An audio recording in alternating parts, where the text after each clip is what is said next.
নমস্কার বন্ধুরা, অভিনব চৈতিস ব্লগে তোমাদের সবাইকে আবার একবার স্বাগত জানিয়ে আজকে নতুন আর একটা ব্লগ শুরু করছি। তোমরা সকলে কেমন আছো, কে কোথা থেকে আমার ব্লগগুলো দেখছো আর দেখে কেমন লাগলো সেটা অবশ্যই কমেন্ট করে জানিও। ভালো লাগলে লাইক করো, বন্ধু বান্ধবের সঙ্গে শেয়ার করো। যারা ইউটিউব থেকে দেখছো তারা চ্যানেলটাকে সাবস্ক্রাইব করে দিও, পাশে থাকা বেল বাটনটাকে অল করে দিও। আর যারা ফেসবুক থেকে দেখছো তারা পেজটা অবশ্যই ফলো করো। আজকে সোমবার 22শে জানুয়ারি। দিনটা এই কারণেই বললাম, যেহেতু আমি সব ব্লগে কত তারিখ সেটা বলি না, তাই জন্য আজকে বলে দিচ্ছি। আজকে 22শে জানুয়ারি সকাল সকাল বেশ ঠান্ডা নিয়ে দিনটা শুরু করেছি। বেশ ঠান্ডা বলতে আমার তো আজকে মারাত্মক রকম ঠান্ডা লাগছে। সোমবার সকালবেলা রিক স্কুলে বেরোবে, তাই জন্য ওর জন্য রান্না করে ওকে খাইয়ে স্কুলে পাঠিয়ে দিয়েই ঝটপট স্নান সেরে এসে পুজোটা করে নিয়েছি। আর বিশ্বাস করো, আজকে ঠান্ডাটা যেন আমার মারাত্মক টাইপের লাগছে। যেহেতু আজকে রাম মন্দির উদ্বোধন, রাম মন্দিরে 500 বছর পর রাম আবার নতুন করে পূজিত হবেন, প্রাণ প্রতিষ্ঠা পাবে, তাই আমার ঘরের ঠাকুরকেও আজকে সকাল সকাল স্নান করিয়ে পুজো করে দিয়েছি। এরপর জলখাবার সেরে ঝটপট রেডি হয়ে তোমাদের দাদার সঙ্গে একটু বেরোচ্ছি ব্যাংকে যাব বলে। একটুখানি কাজ আছে ব্যাংক থেকে ফেরার পথে, দেখি টুকটাক বাজার করে নিয়ে এসে তারপর রান্না বান্না বসাবো।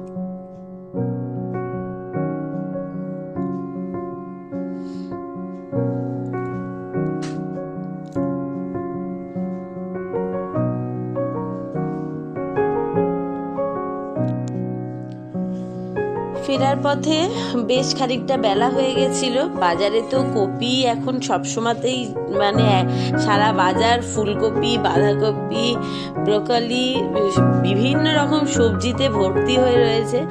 কিন্তু ঘড়িতে বাজতে যায় এখন প্রায় 12:30। মানে বাড়ি ফিরতে ফিরতে 12:30 বেজেছিল, এখন ঘড়িতে 1টার কাছে বেজে গেছে। যেহেতু সকালবেলা ভাতটা হওয়াই থাকে, ওই জন্য আমি সকালে ডালটাও বেরোবার কথা ছিল বলে সেদ্ধ করে রেখেছিলাম। এবার ঝটপট এসে মাছ কিনে নিয়ে এসেছি, ফেরার পথে সেই মাছটা রান্না করব আর ডালটা সাদলাবো।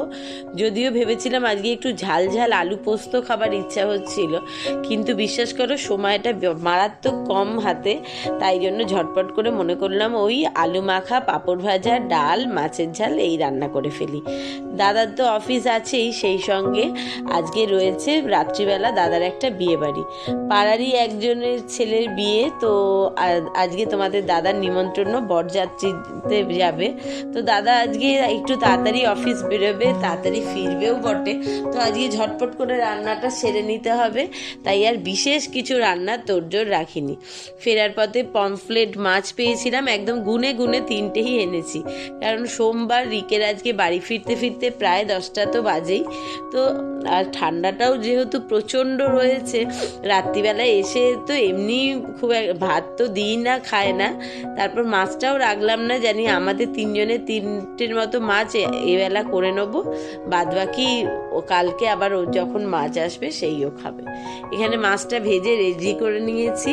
ঝটপট সর্ষে দিয়ে একদম মাছের ঝাল করবো বলে একটু সর্ষে, অল্প লবণ, হলুদ, লঙ্কা সব দিয়ে জলে ভিজিয়েই রেখেছিলাম। এখন ঝালটা করে নিয়ে ডালটা সাদলানো হয়ে গেছে, মানে ডালের ফোড়নটা দিয়ে রেখেছি, ডালটা শুধু ফুটবে, তারপরে একেবারে 3জনের ঝটপট করে খাবার বাড়বো। দাদারও স্নান সেরে এসে রেডি হয়ে বসে রয়েছে। ডালটা ভালোভাবে একটুখানি ফুটে গেলেই ভাত বাড়বো। এই শীতের দিনে গরম গরম খাবার খেতে কিন্তু আমি ভীষণ রকম ভালোবাসি। একে তো ঠান্ডা খাবার আমার কখনোই পছন্দ নয়, আর যা প্রচণ্ড ঠান্ডাটা পড়েছে, বিশ্বাস করো ভাতটা খেলেই মনে হচ্ছে যেন একটা ভেতর থেকে কাঁপুনি দিচ্ছে। যতই কাঁপুনি দিক আর বা যতই শীত করুক, জল যতই ঠান্ডা হোক, কিন্তু তাহলেও শীতকালটা আমার সবসময়তেই মারাত্মক রকম ভালো লাগে। কারণ শীতের একটা ঠান্ডা আমেজ, ঘুরতে ফিরতে, খেতে, সমস্ত কিছুতেই বেশ দারুণ সুন্দর লাগে। আর আজকে যেহেতু অকাল দীপাবলি বলে ঘোষণা করা হয়েছে, 500 বছর পর রাম নিজের মন্দিরে আবার প্রাণ প্রতিষ্ঠা পেয়েছে, তো সেই জন্য আমিও আমার ঘরে ঠাকুরের সামনে সন্ধেবেলা জ্বালিয়ে নিয়েছিলাম 5টা প্রদীপ। যেহেতু সব জায়গাতেই শুনছিলাম, আমার বাড়িতেও একটা কার্ড এসেছিল, ওনারাও বলে গেছিলেন যে 22শে জানুয়ারির দিন বাড়িতে 5টা প্রদীপ জ্বালাতে রামলালার উদ্দেশ্যে। তো ভগবানের উদ্দেশ্যে কোনো কিছু করতে বলেছে, সেটা শুনে আর করব না এত বড় দুঃসাহস তো নেই। মনে হয় কম বয়সী এই দুঃসাহস কেউই দেখাননি। সকলেই আজকের দিনে বাড়িতে প্রদীপ মোমবাতি যে যেমন পেরেছে জ্বালিয়েছে। আর বাইরেটায় যেতে পারলাম না, প্রচণ্ড হাওয়া দিচ্ছে। বাইরেও দেখছি সকলে সুন্দর করে, যেমন আমাদের দীপাবলির সময় বাইরে মোমবাতি প্রদীপ দিয়ে সাজায়, সব বাড়িতেই দেখছি সেরকম সুন্দর করে জ্বালিয়েছে। আমি অবশ্য আজকে আর বাইরে জ্বালাইনি, শুধু ঘরেই ঠাকুরের সামনে প্রদীপ জ্বালিয়েছি। আর দিয়ে সন্ধেবেলা বললামই তোমাদের দাদার আজকে আছে বরযাত্রীর নিমন্ত্রণ, সে তো বাইরে খাবে। তা আমাদের 3 জনের মা আসবার পর একদিনও পিঠে তৈরি করা হয়নি। আর বলেইছিলাম মা আসলে মা যেমন খেতে ভালোবাসে সেরকম করব। তো আজকে রাত্রিবেলা অল্প করে একটুখানি রুটি মা করেছে, শুধুমাত্র রিকের জন্য 3টে। তো রিক হয়তো 1-2টো রুটি খাবে আর আমার একটা। মা তো বলেছে রাত্রিবেলা রুটি কিচ্ছু খাবে না, যা খাবে এই পিঠেই খাবে, কারণ মা তো ভীষণ পিঠে খেতে ভালোবাসে। আর মোটামুটি এবছর বলে না, মা যেহেতু বাপের বাড়িতে ছিল আর বাপের বাড়িতে এরই মধ্যে একটা অঘটন ঘটে গেছে, তাই জন্য আর খাওয়া হয়নি মায়ের। তো মনে করলাম মা আসবার পর পিঠে হয়নি, আর এই ঠান্ডাতে পিঠে খাওয়ার মজাটাই আলাদা। তো দেখতে পাচ্ছ আজকে ভেবেছি মুগ পুলি বানাবো। তো মুগ পুলির যেটা নিয়ম, অনেকে ভাজা পিঠেও যদিও বলে, ডালটাকে খুব সুন্দর করে একদম ধরে ধরে হালকা লাল করে ভেজে নিয়েছি। আর এখন ওপর থেকে একদম জল ঢেলে ডালটাকে ধুয়ে জল ফেলে দিচ্ছি। দিয়ে এটাকে আবার খুব ধরে ধরে সেদ্ধও করতে হবে, কারণ মুগ পুলি খেতে তো দারুণ ভালো লাগে ঠিকই, কিন্তু ডালটা রান্না করাই একটুখানি চাপের হয়ে যায়। এটা একটু বেশি গলে গেলেও ভালো লাগে না। আবার এমনভাবেই ডালটা রান্না করতে হবে, ডালটা সেদ্ধ হবে অথচ ডালের দানাগুলো ভেঙে গলে যাবে না। তো সেই রকম মুগ পুলি বানাবো বলেই একদম দেখো ডালটা ঠিকঠাক মতো সেদ্ধ হয়ে গেছে। আর সেদ্ধ হওয়ার সময়তে এতে দিয়ে দিয়েছিলাম স্বাদ মতো, মানে স্বাদ মতো বলবো না, সামান্য একটুখানি লবণ। আর এবার দিয়ে দিচ্ছি ওপর থেকে মিষ্টি হবার জন্য। ঠাকুরকে বাতাসা দিয়ে দিয়ে এত বাতাসা জমে গেছে, সেই বাতাসাগুলোই এখন আমি রান্নায় ব্যবহার করছি মিষ্টি করবার জন্য। তো এই বাতাসা দিয়েই ডালের মিষ্টিটা ব্যালেন্স করব বলে দিয়ে দিলাম। ডালটা এখনো বেশ গরম আছে, চলো এটাকে আগে তাড়াতাড়ি থালায় ঢেলে দিই, তাহলে ঝটপট হালকা একটুখানি ঠান্ডা হবে, মোটামুটি হাতে চটকে মাখা যাবে সেই রকম। ডালটা ঢেলে দিয়েছি, হয়েছে হালকা একটু ঠান্ডা হয়েছে, মোটামুটি হাত দেয়া যাবে এই অবস্থাতে। 1 চামচ মতো ঘি দিয়ে দিলাম, তাহলে ডালটার সঙ্গে যখন চালের গুঁড়োটা মাখবো তখন হাতে লেগে যাবে না, আর ফ্লেভারটা তো অবশ্যই আসবে। তোমরা মোটামুটি এতদিনে কম বেশি জেনে গেছো যে আমার ঘিয়ের ফ্লেভারটা কিন্তু দারুণ সুন্দর লাগে। আর এরই মধ্যে ডাল সেদ্ধটার ওপর দিয়ে দিচ্ছি পরিমাণ মতো চালের গুঁড়ো। চাল গুঁড়িটা দিতে হবে এতটা পরিমাণেই যে যতটা ডাল সেই দিয়েই যেন মাখা হয় চাল গুঁড়িটা, এতে সামান্য পরিমাণেও কিন্তু জল দেয়া যায় না। আর এখানে আমার গুঁড়িটা দিয়ে ডালটা মাখা একদম রেডি হয়ে গেছে। এবার এইটা থেকে আস্তে আস্তে ছোট ছোট করে নেচি কেটে আর পুলি পিঠেগুলো তৈরি করে নেব। যদিও ভাজা পুলির পিঠেগুলো খুব ছোট্ট ছোট্ট করতে হয়, কিন্তু আমার একটু তাড়াহুড়ো করে করছিলাম, আর একার হাতে এতগুলো মাখা গড়া একটু তো সময়ের সাপেক্ষ ব্যাপার, তো একটু তাড়াহুড়ো করছিলাম বলে একটু বড় বড়ই হয়েছে। এই মুগ পুলি স্পেশালি ছিল আমার শাশুড়ির হাতের দারুণ, উনি যেমন সুন্দর বানাতেন আর সেই রকম সুন্দর ছোট্ট ছোট্ট করে গড়তেও পারতেন।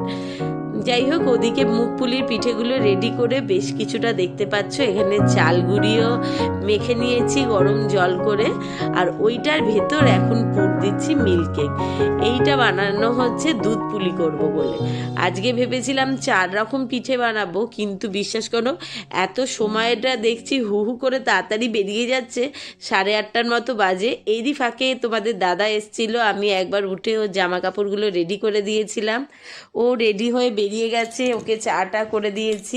আর ছেলেরও আসবার সময় হয়ে যাচ্ছে, আর সে বেচারা এসে না একটুও দাঁড়াতে পারে না, তাই ঝটপট করে করব বলে এখানে দুধ পুলির দুধটা দিয়ে দিয়েছি ফুটতে। এটা ওই যেটা লাল দুধ হয় ওই দুধটাই বসিয়েছি 1 লিটারের মতো। আর সেটাতে একটু ছোট এলাচ আর নতুন গুড় দিয়ে বেশ ফুটে ঘন হয়ে গেছে। আর কিছুটা পিঠে এখানে গড়াও হয়ে গেছে। তো এই পিঠেগুলো দিয়ে দেবো দুধ পুলি বানাবার জন্য। বাদ বাকি যে মাখাটা দেখছো এটা দিয়ে ভেবেছি কিছুটা সেদ্ধ পিঠে বানাবো। আর মুগ পুলি তো রেডি হয়ে রয়েছে। দুধ পুলির মধ্যে পিঠেগুলো দিয়ে একটুখানি ফুটিয়ে ঢাকা দিয়ে রেখেছি। এই যে গরমে বাদ বাকিটা রেডি হয়ে যাবে, শুধু ওপর দিয়ে একটুখানি নারকেলের পুর ছড়িয়ে দেবো। আর এদিকে ভাজা পিঠেটা তৈরি করব বলে তেল গরম বসিয়ে দিয়েছি। এবার অল্প অল্প করে পিঠে দিয়ে ভেজে তুলে নেব। তারপর বানাবো হচ্ছে একটু অল্প করে পাটিসাপটা। আর বললামই তখন সেদ্ধটা খানিকটা চালগুড়ি মেখে রেডি করে রেখেছি, ওটা দিয়ে কয়েকটা সেদ্ধ পিঠে বানাবো, তাহলেই হয়ে যাবে। ইচ্ছা করেই আজকে সব রকম বানালাম, ভাবলাম তোমাদের দাদারও বিয়ে বাড়ি আছে, ছেলেও আসতে সময়, তো রাত্রিবেলা তো খুব একটা রুটি তরকারি করবার ব্যাপার নেই, আর ছেলে আস্তে আস্তেও 10টা বাজবে, তো অল্প অল্প করে 3-4 রকম পিঠে সব রকমই বানিয়ে নিচ্ছি। মায়েরও খাওয়া হয়ে যাবে আর টুকটাক মায়ের ছুতোয় আমাদেরও খাওয়া হয়ে যাবে। রিক তো বেশি অন্য পিঠের থেকে সব থেকে যেটা বেশি ভালোবাসে সেটা হচ্ছে পাটিসাপটা দুধের হোক বা ভাজা, সে যে কোনো পিঠেই হোক না কেন তার ভীষণ রকম পছন্দের। মোটামুটি এই পিঠেগুলো ভেজে তুলে নিয়েই ঝটপট করে সেদ্ধ পিঠেটা বসাবো। এই যে এখানে আমার পাটিসাপটাও রেডি হয়ে গেছে। পাটিসাপটাটা দেখালাম না কারণ আগের দিনই তোমাদের সঙ্গে পাটিসাপটার রেসিপিটা শেয়ার করেছিলাম, কেমনভাবে কি বানিয়েছি, তাই আজকে শুধু পাটিসাপটাটা রেডি করে নিয়ে দেখালাম। আর ওদিকে সেদ্ধ পিঠেও হয়ে গেছে। আজকের ব্লগটা এখানেই শেষ করছি। শুভরাত্রি, টাটা, খুব শিগগিরই আবার দেখা হচ্ছে।